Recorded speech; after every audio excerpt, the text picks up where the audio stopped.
let's take a moment to talk about snare buzz. And this is something I wish I was taught when I was a beginner drummer, because for about the first 10 years of my time being a drummer, I would try to eliminate the snare buzz as much as possible. And it was only until relatively recently that I realized that snare buzz is actually beneficial.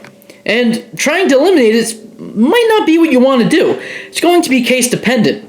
Now, think about this for a moment.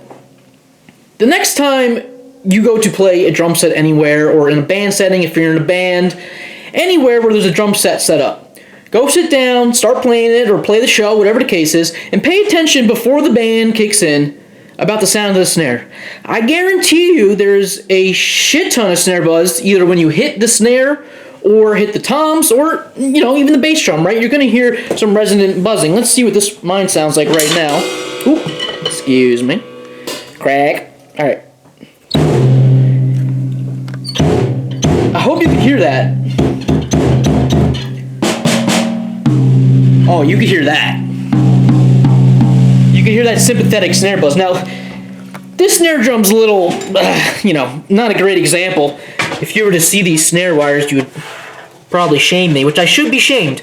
It's missing like 50% of its snare wires, but listen, that's not the point of this video. I know I need a new fucking snare wire, but I can't let go of that one. It's got its own special character.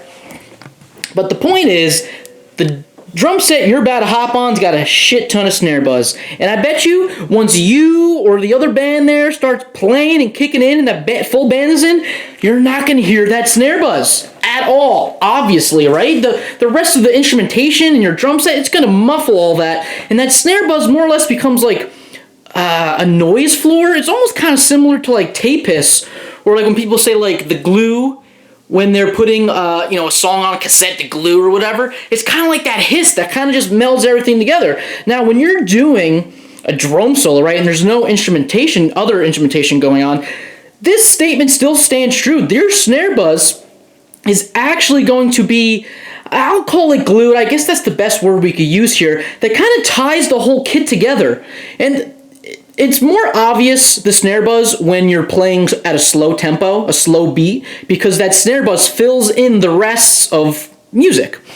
Rest as in between notes. However, when you start playing fast, that snare buzz really gives your drum set its own signature sound. It's really hard to kind of comprehend unless you're looking out for it. And when someone taught me this, or I don't remember who it was, but they brought up how snare buzz is actually beneficial, from that point on I started to be really analytical about it. Whenever I went to a small show or small venue where I was really up close to the drums and I could hear them doing the sound test, all the time there's so much snare buzz. But once that band kicks in, or they have a drum solo, it all fits together so nicely. I've been listening to a lot of early hip-hop lately. Tribe Called Quest, BC Boys, all sample-based stuff, right? And if you listen to those tracks, like, I meant to say Low End Theory, if you go listen to the drum sounds on that record, because of the sampling and the type of drum machines that were used,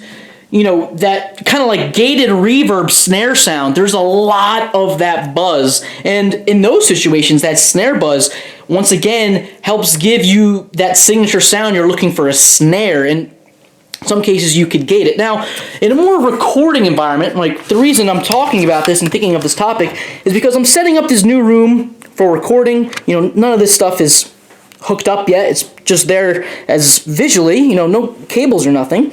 But I've been doing some tests with my drum set, and I'm thinking about where I'm going to put acoustical treatment, like right here, right here. I'm thinking I definitely want some there, possibly some there. The point is, there's going to be a point of where this room is going to be too dead if I put too much acoustic treatment. So I've been putting a lot of thought into what this room is going to sound like with this drum set, because that's going to be the most important instrument, being recorded in this room.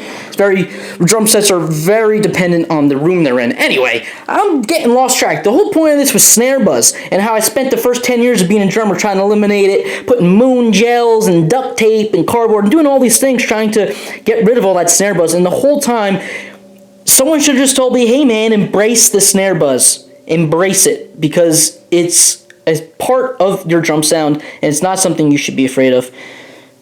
hopefully you like this. You learned something. Who knows? All right.